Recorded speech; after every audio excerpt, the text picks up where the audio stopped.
इयत्ता 6वी हिंदी या विषयाची द्वितीय सत्र परीक्षेची प्रश्नपत्रिका जी तुम्हाला विद्यार्थ्यांना सरावासाठी देता येणार आहे किंवा विद्यार्थ्यांनी सराव करण्यासाठी या प्रश्नपत्रिकेचा उपयोग करावा। 40 गुणांची प्रश्नपत्रिका आहे।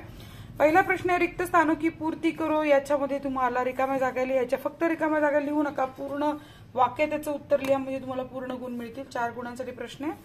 ब आहे, सही विधान के सामने गलत, सही और गलत के सामने गलत का चिन्ह लगाओ। जे चूक की बरोबरचे चिन्ह इथे लावायचे आहे, त्यासाठी तुम्हाला धडे नीट वाचणं गरजेचं आहे। प्रश्न दुसरा आहे, निम्नलिखित प्रश्न के उत्तर एक एक वाक्य में लिखो। आता इथे उत्तर खूप मोठं लिहायचं नाही, फक्त एका वाक्यात उत्तर लिहायचे, फक्त शब्द लिहू नका, तर वाक्यात लिहा। तर इथे आपल्याला एकूण 5 प्रश्न दिलेले आहे आणि त्याचे 5 गुण आहेत।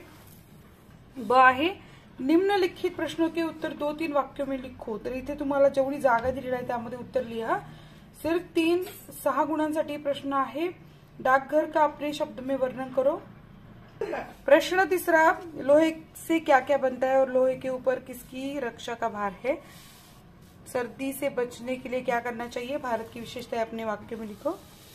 पुढचा प्रश्न आहे, प्रश्न 3, काव्यपूर्ती कीची। तर इथे तुम्ही कवितांच्या ओळी लिहायच्या आहेत। 4 मार्कांसाठी प्रश्न आहे हा।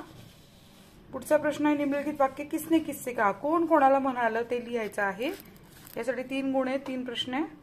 प्रश्न 4 है, समानार्थी शब्द लिखो। संसार, आसमान, निम्नलिखित वाक्यों में संज्ञा भेद पहचानो। शब्दों का एकवचन रूप लिखो। बघा, प्रॅक्टिस करा, सोडवता येतात का उत्तर मला कमेंट करून सांगा तुम्हाला उत्तर येत असेल तर। आणि सगळ्यात शेवटचा प्रश्न म्हणजे निबंध लिखो। याच्यामध्ये मेरा प्रिय खेल आणि समय का महत्व मेरी पाठशाला यातला कोणता निबंध तुम्हाला लिहायला आवडेल ते सांगा। आणि येत नसेल तरी कमेंट करून सांगा, मी त्याप्रमाणे तुम्हाला निबंध लिहून दिला जाईल। भेटूयात नेक्स्ट व्हिडिओमध्ये। All the best.